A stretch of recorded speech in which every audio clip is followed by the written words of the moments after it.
So to get to this stage here, what you guys are looking at, it's pretty self-explanatory. You guys can figure that out.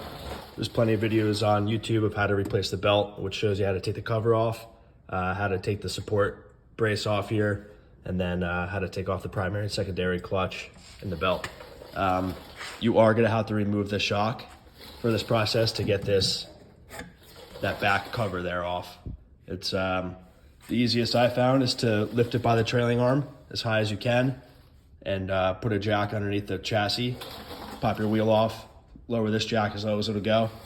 And to get this fully extended, and you just pop your bolts off, top and bottom, 17 millimeter. And you can kind of just, one person can handle it. You can pry down with your foot and gives you enough to pop the shock off. Set that out of the way and we can continue on.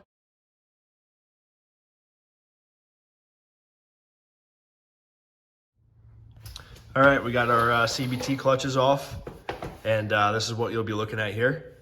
So to get this, I guess, I don't know, a cover you want to call it, it's going to be 2 hose clamps for these pipes, one here and one up here. You only have to take off that front clamp there on both of them. And that's going to be these 5 bolts here. They're 10 millimeter, and there's a couple little clamps on the back that you have to get to. You have to take this, I believe that's the temp sensor for the CVT. So we're gonna pop that off. And I'll show you up here. You do not have to take this off, but I took it off just to show you guys, make it a little bit easier what we're working with. There's a little clamp right here that holds the spark plug wires on. And you'll be able to reach up here from the inside the fender well there.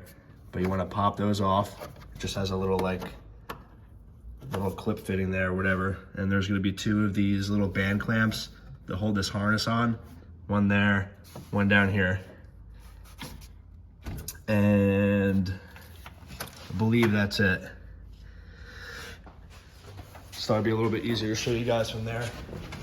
You will be able to get to it all from here though. Once you take this off and start pulling it away and pop the pipe fittings off, you can reach back there and get them. Now attached to that cover as well is one of these fittings for this line here. You can, this one didn't pop off for me, it actually pulled out, but that's okay. Gives me a better view of what you're working with. That's how it's attached. You can just pry it apart there. There's 2 of them. One up here for the plug wires, and then whatever this is, looks like a vent line or something.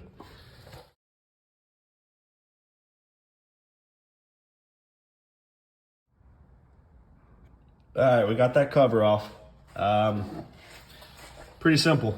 Make sure you don't lose your clamps. Make sure you put them back on when it's going on. On the cover itself, these are just bushings. They come out, so try not to lose those, which I'm going to. There you go. On this side here, there is a O-ring that sits on this surface. You can, I don't know, do whatever the fuck you want with it. Leave it on, take it off, but it just sits on there. We're gonna be cover off. We're gonna go ahead and work on getting the clutch hub out. This is the housing. The one-way bearing sits inside this hub right here. You have to take this black mounting plate off. This is what the support bearing that rides on the end of the shaft here. This is what that bolts to.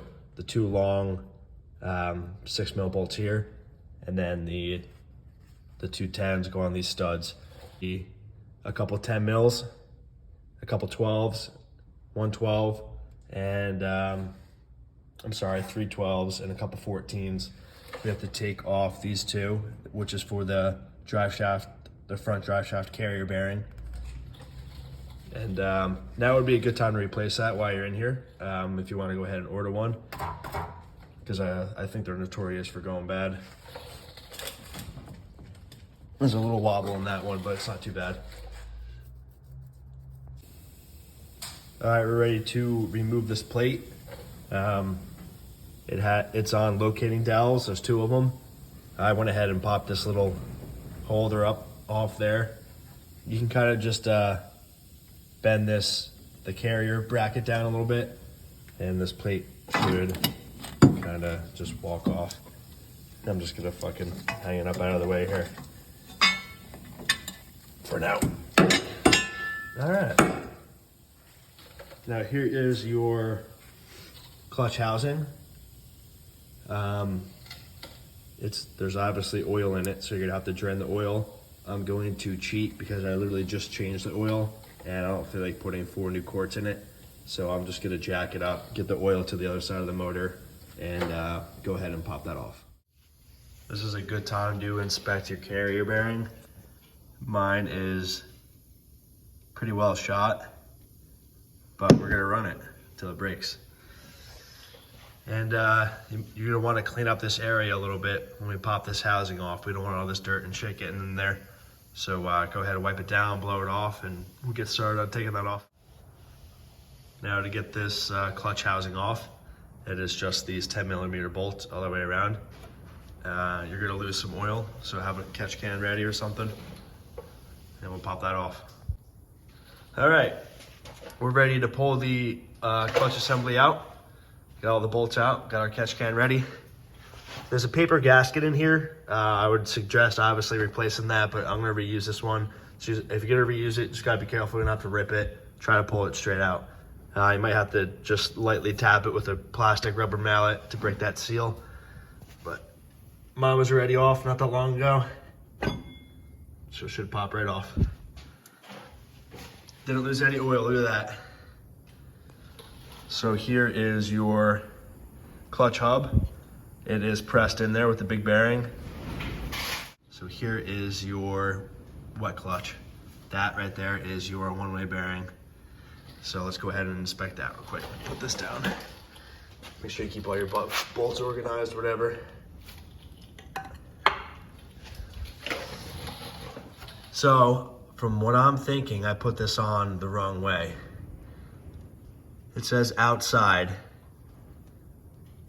I was thinking outside of the motor, just like it is now, but now that I'm thinking about it, I think they mean the outside of the clutch hub assembly. Took this housing off. This is what the one-way bearing looked like. Didn't look like this, but when I pulled it off, all those bearings just fell right out. Here they all are. They're all tore up and shit. The springs were broke. So, time to replace. Pretty simple job. Reinstallations, just backwards of that.